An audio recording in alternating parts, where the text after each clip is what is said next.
आज हम लोग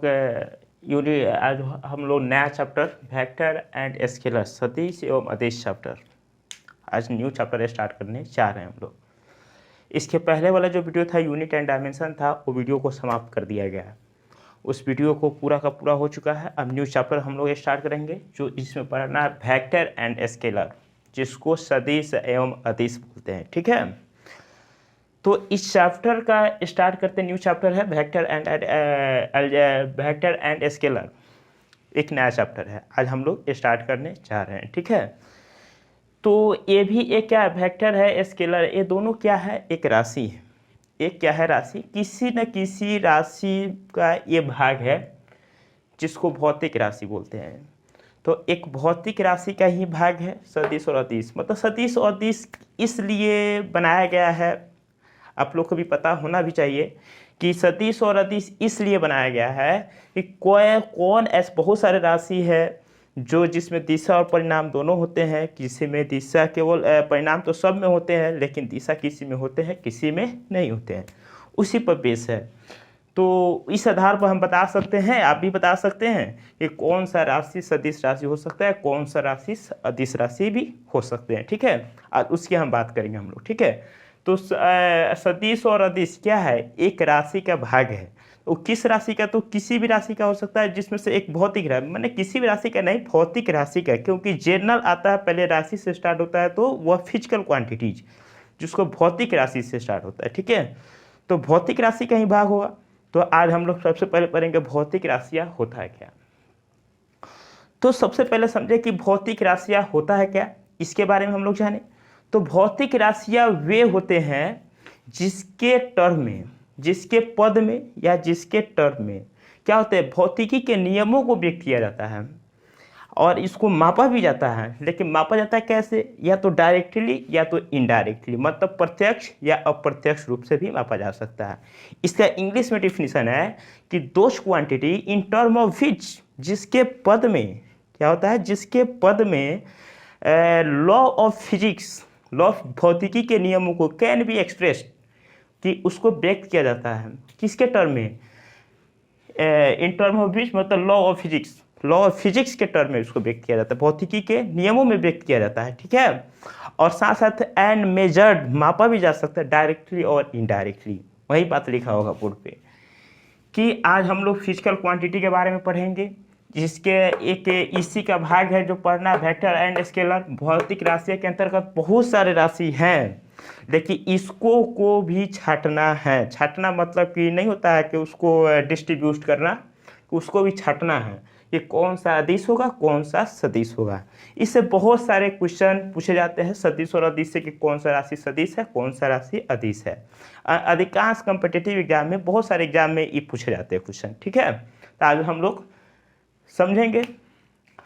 तो आज हम लोग समझेंगे तो इसमें वेक्टर एंड स्केलर, इसके परिभाषा बाद में देंगे जब इसको बांटेंगे भौतिक राशि को तब। तो फिजिकल क्वांटिटी पढ़ना, क्या पढ़ना है, फिजिकल क्वांटिटी, जिसको भौतिक राशियाँ बोलते हैं हिंदी में। ठीक है, कि दोज क्वांटिटी वे राशि इन टर्म ऑफ, जिसके पद में लॉ ऑफ फिजिक्स, फिजिक्स के नियमों को जिसके टर्म में क्या होता है, can be expressed, can be express मतलब उसको ब्रेक किया जाता है, एक्सप्रेस किया जाता है, एंड और मेजर्ड, मापा जाता है, और क्या है, मेजर्ड डायरेक्टली और इनडायरेक्टली, बोले है ना, और मापा भी जाता है डायरेक्टली और इनडायरेक्टली। जैसे लेंथ, एक लेंथ लेते हैं, जैसे लेंथ है तो इसको डायरेक्ट कहते हैं कि लेंथ को मीटर, लेकिन जब यही वॉल्यूम में जाता है तो मीटर क्यूब होता है। तो क्या 3 गो मीटर बराबर मीटर क्यूब होता है ना, तो 3 मीटर क्यूब बराबर मीटर क्यूब। तो एक क्या है, जब दो राशि का गुणनफल हो, तीसरी राशि 2 से ज़्यादा अगर हो तो वो इनडायरेक्टली हो जाता है। ठीक है, और वो एक बेर में जैसे नापा जाता है समय को, सेकेंड, तो एक बार में तुरंत होता है, वो डायरेक्टली होता है। ठीक है, वही हम बात कर रहे हैं यहाँ कि those quantity in term of which law of physics can be expressed and measure directly और इनडायरेक्टली। ठीक है, तो वे राशि जिसके पद में भौतिकी के नियमों को व्यक्त किया जा सकता है, भौतिकी के नियमों को कैन बी एक्सप्रेस किया जाता है इन टर्म ऑफ, जिसके पद में एंड मापा जा सकता है, तथा प्रत्यक्ष और प्रत्यक्ष रूप से भी मापा जा सके। यही बात लिखा हुआ है। जैसे कि हम बात करते हैं लेंथ, तो भौतिक राशियाँ बहुत सारे होते हैं, जब छाटेंगे तब इसके बारे में हम बताएंगे। जब छाटेंगे तब कैसे हो सकता है कैसे नहीं होगा, ठीक है। तो लेंथ होता है, मास भी होता है, टाइम भी होता है, स्पीड होता है। लेंथ को हिंदी में लंबाई कहते हैं, मास को हिंदी में द्रव्यमान कहते हैं, टाइम को समय बोलते हैं और स्पीड को चाल बोलते हैं, ठीक है। दूरी को डिस्टेंस को दूरी कहते हैं, एरिया को क्षेत्रफल हिंदी में कहते हैं, वॉल्यूम को हिंदी में आयतन कहते हैं, प्रेशर को दाब कहते हैं, और वर्क कार्य बोलते हैं, एनर्जी ऊर्जा कहते हैं, पावर होता है शक्ति होता है, टेम्परेचर ताप होता है, हिंदी सब है। डेंसिटी घनत्व है, इलेक्ट्रिक चार्ज विद्युत आवेश है, इलेक्ट्रिक करंट विद्युत धारा है, लिखा हुआ है। इलेक्ट्रिक पोटेंशियल विद्युत विभव है, वेलोसिटी वेव है, एक्सेलरेशन त्वरण है, फोर्स बल है, और रेसिस्टेंस प्रतिरोध है, और ग्रेविटेशनल पोटेंशियल गुरुत्वीय विभव है। तो हम बात करते हैं ये सभी क्या है, एक राशि है। अब इसको छाटना है कि कौन सा अदिश हो, कौन सा सदिश होगा, कौन सा वेक्टर होगा, कौन सा स्केलर होगा। तो इसके बारे में अगला वाला में जो है इसको मिटाने के बाद हम बताएंगे। तो अभी फिलहाल जो है कि ये भौतिक राशियाँ है, ये सभी क्या है, भौतिक राशियाँ हैं, और इसको बांटना है वेक्टर और स्केलर में बांटना है हमको, ठीक है। तो हमको उम्मीद है कि ये भौतिक राशियाँ समझ गए होंगे। ये सभी क्या है, भौतिक राशियाँ है, एग्जाम्पल है इसका, ठीक है। हमको उम्मीद है कि आप समझ गए होंगे, ठीक है। ओके,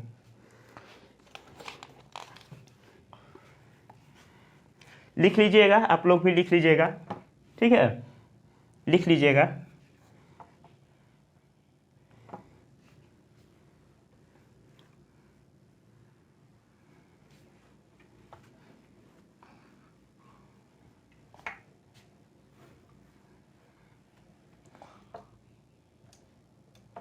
अब हम बात करते हैं कि scalar and vector and scalar की हम बात करेंगे। तो टाइप ऑफ फिजिकल क्वांटिटी लिखिएगा, टाइप ऑफ फिजिकल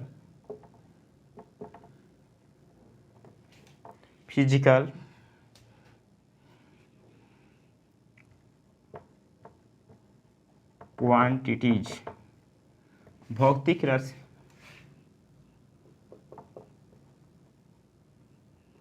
भौतिक राशियाँ का भाग, टाइप भौतिक राशियाँ का भाग कहिए या भौतिक राशियाँ का प्रकार भी कह सकते हैं, टाइप मतलब प्रकार भी होता है हिंदी। तो टाइप ऑफ फिजिकल क्वांटिटी, तो यही फिजिकल क्वांटिटी दो होते हैं, जिसमें एक कोई वेक्टर बोलते हैं, एक स्केलर बोलते हैं, ठीक है। तो एक नंबर में रखेंगे इस स्केलर क्वांटिटी,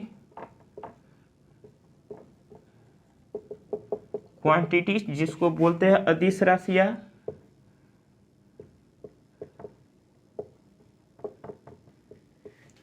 दूसरा नंबर में रखेंगे वेक्टर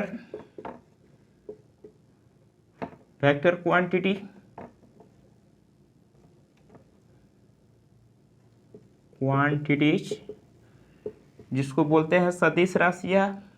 क्या बोलते हैं, सदिश राशियाँ। यही दो होते हैं, ठीक है। तो हम बात करते हैं अब स्केलर राशियाँ। अब वही, अब जब दो भागों में बांट दिया तो अब हम लोग पढ़ेंगे स्केलर क्वांटिटी क्या है, तब उसके बाद पढ़ेंगे वेक्टर क्वांटिटी क्या है, ठीक है। तो चैप्टर का नाम ही है scalar and vector and scalar. तो इसी से दोनों राशियाँ एक प्रकार का इसका भाग है। तो भौतिक राशियाँ का ही भाग है स्केलर और वेक्टर क्वांटिटीज। तो हम इसके बात करेंगे तो स्केलर का बात करेंगे, तब वेक्टर का बात करेंगे, ठीक है, ठीक है। तो इसको रहने देते हैं क्योंकि इसमें से एग्जाम्पल को छटना है, इसलिए इसको रहने देते हैं, ठीक है। इसको लिख लीजिए, अभी लिखना नहीं है, इसको पहले लिख लीजिएगा फिजिकल क्वांटिटी में, और इसको यहीं पर रहने दे रहे हैं, ठीक है। इसको अभी नहीं, मैंने उतार लीजिएगा फिजिकल क्वांटिटी भी, ठीक है। इसको अटकाते हैं अब हम लोग, ठीक है। पढ़ेंगे स्केलर क्वांटिटी, ठीक है, और पढ़ेंगे हम लोग स्केलर क्वांटिटी। स्केलर क्वांटिटीज होता है क्या, इसके बारे में हम लोग बात करेंगे, ठीक है। स्केलर क्वांटिटीज, जिसको बोलते हैं अदिश राशियाँ।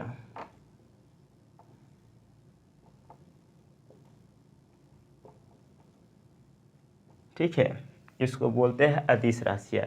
ठीक है, तब हम बात करते हैं अदिश राशियाँ होता क्या है। तो लिखिएगा कि दोष क्वांटिटी समझा रहे हैं, या तो लिखिए, पहले समझाइए देते हैं तब दिखाते हैं। ठीक है, तो स्केलर क्वांटिटीज किसको कहते हैं, पहले इसके बारे में देखें हम लोग। ठीक है, तो स्केलर क्वांटिटी उससे कहते हैं जिसमें दिशा और परिणाम दोनों हों, जिसमें बोलते हैं कि दोष क्वांटिटी विच है सॉरी स्केलर क्वांटिटी है सॉरी जिसमें दिशा नहीं हो और परिणाम हो, कि those quantity which have only magnitude but not direct certain direction, जिसमें निश्चित दिशा नहीं होता है, उसी को बोलेंगे स्केलर क्वांटिटी। लेकिन साथ साथ ये भी देखा गया कि इट ओबेज पालन करता है किसको, साधारण बीजगणितीय नियम को, मतलब लॉ ऑफ सिंपल अलजेब्रा।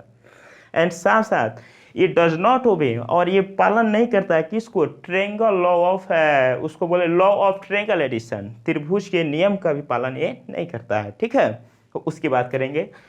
तो पहले लिखिए डिफिनीशन, समझा तो दिए, लेकिन उसके बाद हम बताते हैं। बहुत सारे राशियाँ जिसमें दिशा नहीं होती है लेकिन उसमें परिणाम तो सब क्वांटिटीज में होते हैं, लेकिन किसी में दिशा होते हैं, किसी में दिशा नहीं होता है, तो उसकी बात करेंगे। तो इसमें अदिश मतलब नहीं, जिसमें दिशा नहीं हो। अदिश, दिश मतलब दिशा, और मतलब नहीं, जिसमें दिशा नहीं हो। मैग्नीट्यूड तो सब क्वांटिटी में होते हैं, इसलिए तो नामकरण रखने वाले तो अच्छे नाम रखे हैं अदिश, जबकि दिशा जिसमें न हो उसी को बोलेंगे अदिश, स्केलर क्वांटिटीज बोलेंगे। ठीक है, लिखिए कि those quantity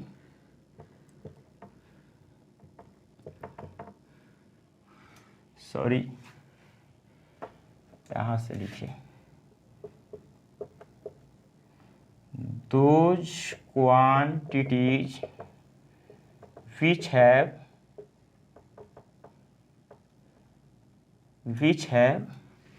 only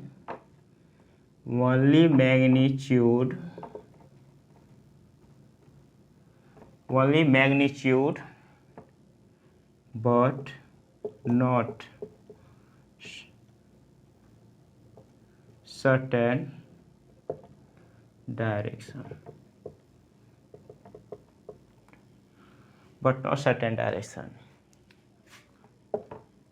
it does not obey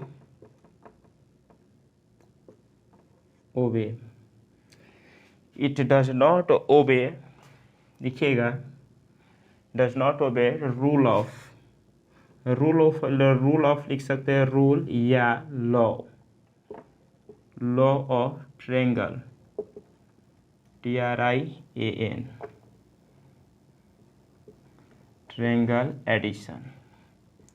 क्या होगा, एडिशन।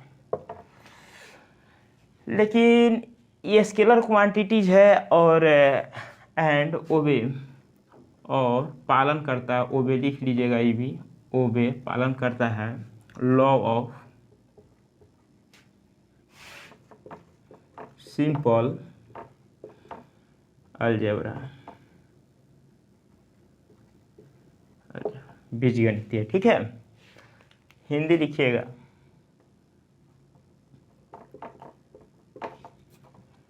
वैसा राशियाँ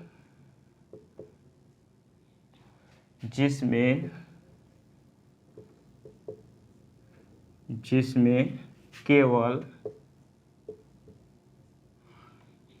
केवल परिमाण तथा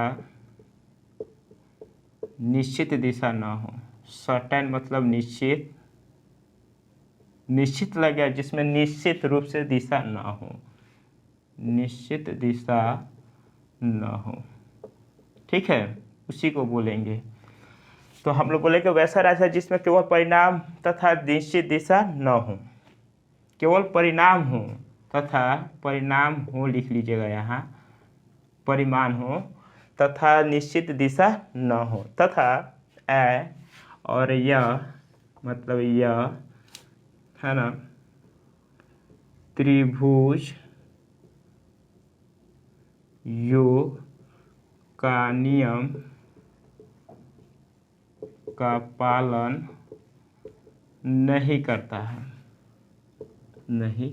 है। और साधारण सिंपल अलजेब्रा का लॉग, साधारण अलजेब्रा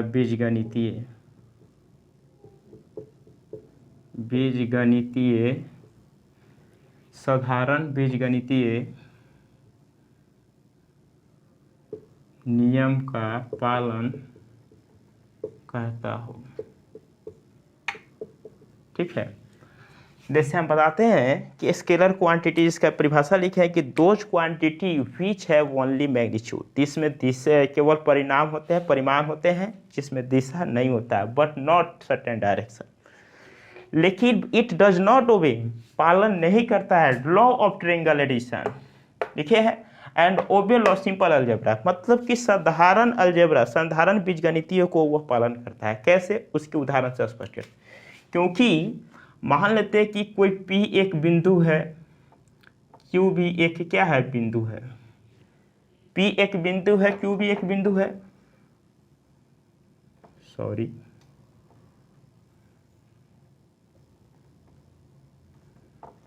5 किलोमीटर।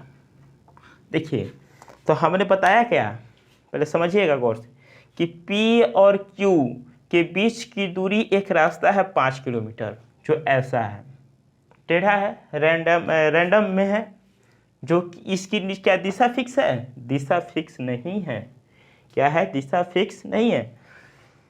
तो ये क्या बोलेंगे, इस बाद में हम बताते हैं इसको, कि देखिए कि P से Q पर जाने के लिए ऐसा टेढ़ा रास्ता जाना पड़ रहा है, इसको टेढ़ा, जिसको रैंडम होते हुए जाना पड़ रहा है, तो इसको क्या बोलेंगे हम, तो ये डिस्टेंस है, दूरी है, दूरी भी क्या है, डिस्टेंस हमने लिखवाए हैं, लेकिन अभी स्पष्ट है, यहाँ नहीं बताएंगे अभी, ठीक है, यहाँ बात कीजिए करना है, इसकी हम बाद में बात करते हैं। तो P एंड Q के बीच की अगर जो दूरी है 5 किलोमीटर है, तो देखिए क्या इसकी दिशा फिक्स है, दिशा फिक्स। आपने गौर से देखिए, यहाँ जाने के लिए देखिए पहले ऐसे गया, फिर यहाँ मुड़ा, फिर यहाँ से यहाँ मुड़ा, फिर यहाँ Q के पास ही है, तो इसकी दिशा निश्चित नहीं है।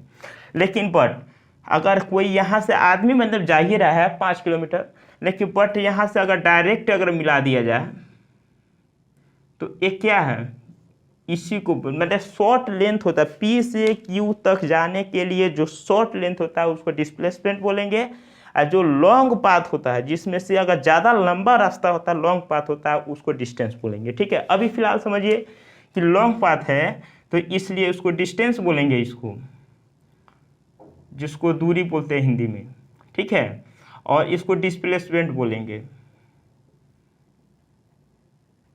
जिसको विस्थापन बोलते हैं। ठीक है, विस्थापन हम बात कर रहे हैं, डिस्प्लेसमेंट विस्थापन। तो क्या एक दूरी है, डिस्प्लेसमेंट की हम बात कर रहे हैं, दोनों दूरी का मात्रक है, ऐसा बात नहीं, दोनों दूरी का मात्रक है, लेकिन क्या ये डिस्टेंस होता है, लॉन्ग पाथ को बोलते हैं, और ये पी क्यू से ये शॉर्ट लेंथ है, जो पी माने यहाँ से यहाँ जाने में इसको समझिए कि 2 किलोमीटर का दूरी है, लेकिन इसको जाना 5 किलोमीटर, तो ये क्या है, डिस्टेंस है, और इसको क्या बोलेंगे, डिस्टेंस है। जब speed and velocity chapter start करेंगे तो वहाँ बताएंगे कि स्पीड और डिस्प्लेसमेंट में डिस्टेंस और डिस्प्लेसमेंट में क्या अंतर है। ठीक है, लेकिन फिलहाल यहाँ लॉन्ग पथ है, तो इसको दूरी बोलेंगे जिसमें ज़्यादा रास्ता दूरी तय करना, कि उसमें दिशा निश्चित है। क्या इसमें दिशा निश्चित है, नहीं। लेकिन P से Q तक जाने के लिए ई वाला पथ को देखिए, ई वाले पथ को देखिए, क्या इसकी दिशा फिक्स है कि नहीं, कि हमको डायरेक्ट Q के पास जाना है, कहीं मुड़ा है, नहीं मुड़ा है, तो ये डिस्प्लेसमेंट है।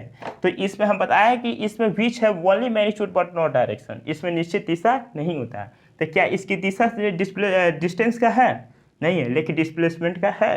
तो इस आधार पर हम कह सकते हैं कि distance is a scalar quantity but displacement is vector quantity, बोल सकते हैं। तो इसी आधार पर समझिए कि ट्रायंगल ऑफ एडिशन। तो देखिए अब मिलाइए कि अगर यहाँ से यहाँ जाने में इसको 5 किलोमीटर लग रहा है, तो क्या इसको P से Q तक जाने के लिए 5 किलोमीटर लग रहा है, नहीं, 2 किलोमीटर लग रहा है। तो आप यहाँ गौर से समझिए, इसको जब 5 किलोमीटर लग रहा है तो बीजगणितीय नियम को पालन कर रहा है। देखिए जब ये 2 किलोमीटर वाला यही 5 किलोमीटर हो जाता है, तो भाई हम समझते हैं बीजगणितीय नियम का पालन करता है, लेकिन ये पालन नहीं कर रहा है, डिस्प्लेसमेंट पालन नहीं कर रहा है, लेकिन ये डिस्टेंस पालन कर रहा है, कि ये डिस्टेंस है तो ये सिंपल अलजेब्रा का भी पालन करता है, लेकिन ट्रायंगल लॉ ऑफ एडिशन का पालन नहीं करता है। जब एक टॉपिक है, इसका एक टॉपिक ही है triangle law of triangle addition, त्रिभुज के नियम, जिसको आप पढ़ते हैं कि ए बी का जो दूरी होगी ट्रायंगल के हिसाब से वो √अंडर, आप पढ़े होइएगा कि a² + b² + 2ab cos theta होता है, जिसमें ए बी क्या है, एक वेक्टर है, ए भी वेक्टर है, बी भी वेक्टर है, तो उसके बीच के जो दूरी होगी वह √a² + b² + 2ab cos theta होता है। तो उसका एक थ्योरी है, उसका इसके अगला लेक्चर में ही हम बात करेंगे इसका, ठीक है। तो हम वहाँ जाएंगे तो इसका बात करेंगे, ठीक है। तो इसका एग्जाम्पल देखिए, इसका एग्जाम्पल देखिए, लेंथ है, अब उतारिएगा इसको, ठीक है। अब यहाँ लिख लीजिएगा एग्जाम्पल में, ये एग्जाम्पल दिए हैं, ठीक है, लिख लीजिएगा। अब यहाँ हम बात करते हैं लेंथ, मास, टाइम की स्पीड के बाद में अभी चर्चा कर रहे हैं।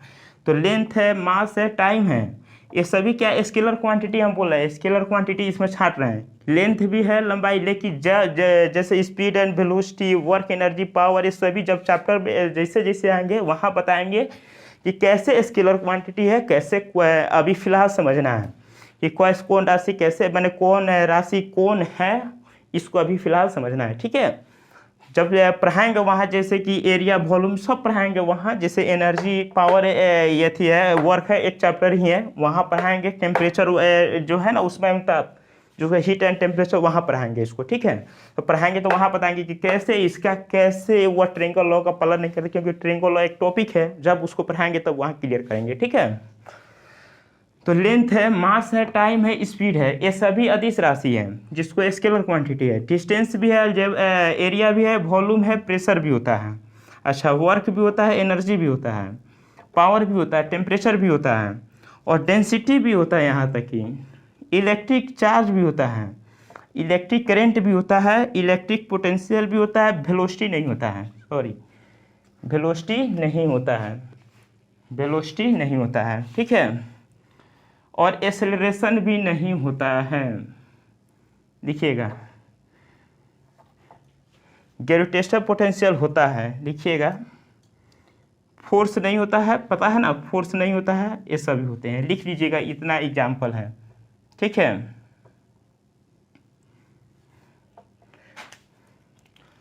लिखिएगा यहाँ ग्रेविटेशनल पोटेंशियल, जिसको बोलेंगे गुरुत्वीय विभव, गुरुत्वीय विभव, ये क्या है, गुरुत्वीय विभव, ये क्या है, इसका एग्जाम्पल है, इतना। कहीं से ये सभी भी आए कि इसमें पूछ देंगे कि कौन सा स्केलर क्वांटिटी, कौन सा अदिश राशि है, डायरेक्ट क्वेश्चन पूछे जाते हैं कि पावर क्या है, एक अदिश राशि है। तो इतना एग्जाम्पल रख लीजिएगा, अगर याद रख लीजिएगा तो इससे बाहर कहीं एग्जाम्पल नहीं है, और इसी में से एग्जाम्पल डायरेक्ट पूछे जाते हैं कि कौन सा अदिश राशि है, कौन सा सदिश राशि है, हम उस टोटल लिखवा दे रहे हैं, ताकि कोई ये थी मैंने नहीं होता है, दिक्कत ना हो, डिफिकल्ट ना हो, ठीक है, कि कौन सा अदिश है, कौन सा अदिश है, सदिश है, ठीक है। यहाँ इसकी बात करेंगे, ये पूरा क्या है, अदिश है, पूरा क्या है, अदिश है, उतार लीजिएगा, ठीक है। अब हम बात करते हैं वेक्टर क्वांटिटी का, ठीक है। अब हम बात करते हैं वेक्टर क्वांटिटी का, उतार लीजिएगा, ठीक है। इससे बहुत सारे क्वेश्चन डायरेक्ट पूछे जाते हैं कि कौन राशि कौन है, कौन राशि कौन नहीं है, ठीक है, इससे डायरेक्ट पूछे जाते हैं, ठीक है।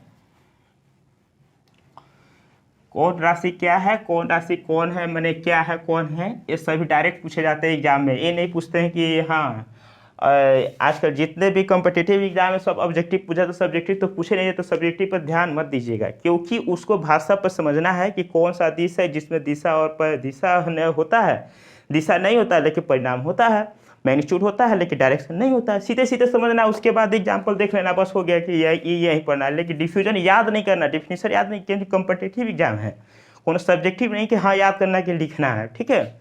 हम वही बात करेंगे, प्योर वही बात कर रहे हैं, केवल ऑब्जेक्टिव निकालने के प्रयास में लगे हुए हैं, लेकिन सब्जेक्टिव दिखा नहीं रहे हैं, केवल समझा रहे हैं, समझाने के ही मेन उद्देश्य है मेरा। अब हम बात करेंगे वेक्टर क्वांटिटी, लिखिएगा वेक्टर क्वांटिटीज,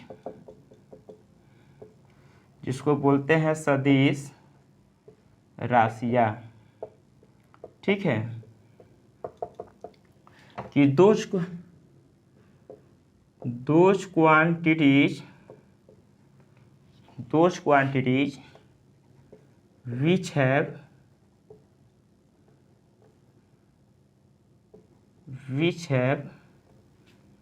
magnitude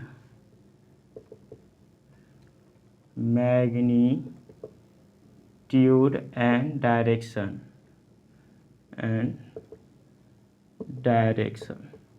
both, क्या है both मतलब दोनों होता है, and obey law of triangle of addition, triangle law है, लॉ ऑफ ट्रायंगल एडिशन होगा यहाँ, एडिशन, ठीक है। यह साधारण बीजगणित है, इट डज नॉट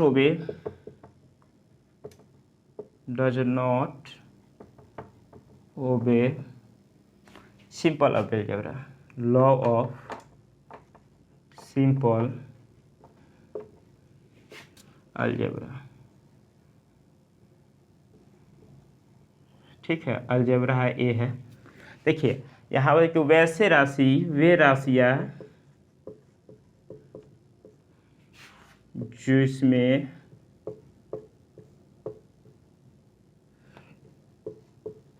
दिशा और परिमाण दोनों होता है तथा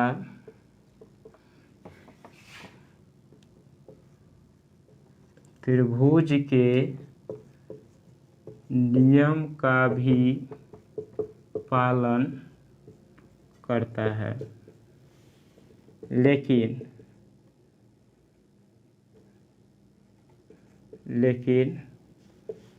साधारण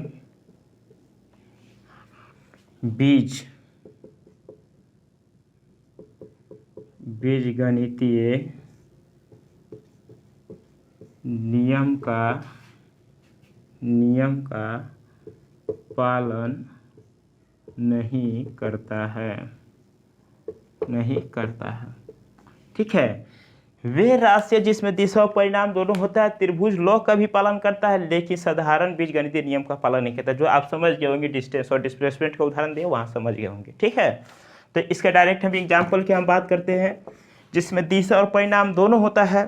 तो दोनों होने के लिए क्या होना चाहिए, जिसमें दिशा और परिणाम दोनों होते हैं, एक निश्चित डायरेक्शन भी चाहिए, और मैग्नीट्यूड तो सभी क्वांटिटी में होते हैं, लेकिन परिणाम की दिशा जिसमें होते हैं किसी में नहीं होते, उससे आधार पे है। तो इसमें दिशा निश्चित रूप से होना अनिवार्य है, ठीक है।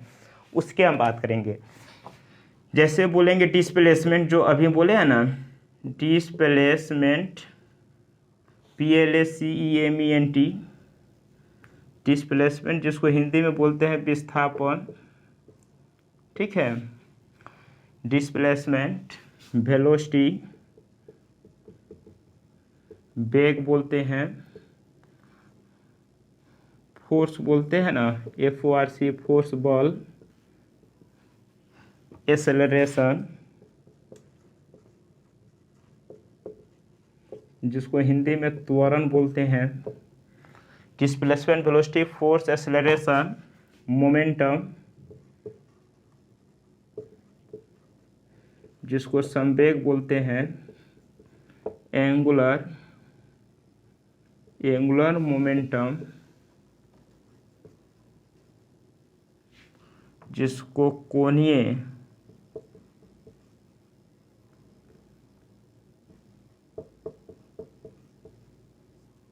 संवेग बोलते हैं।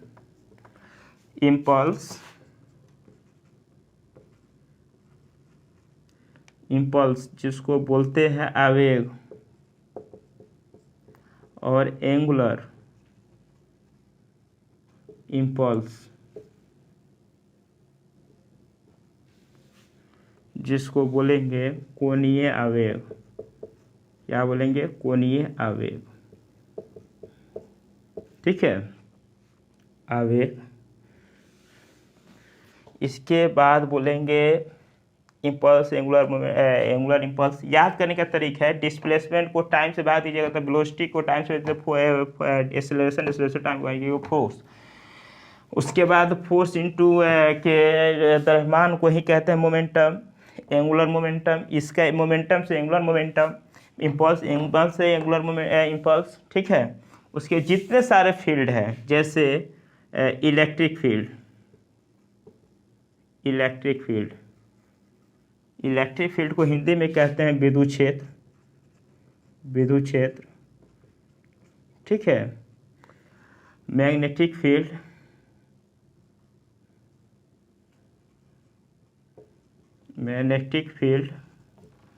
ग्रेविटेशनल फील्ड,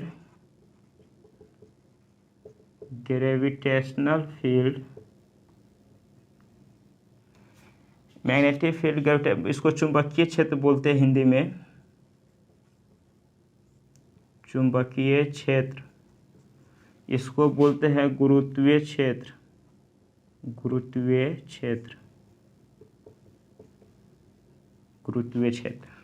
ठीक है।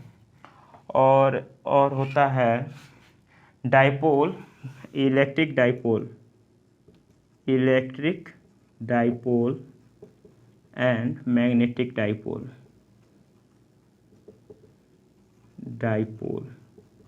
ठीक है, जिसको बोलते हैं विद्युत द्विध्रुव, इसको चुंबकीय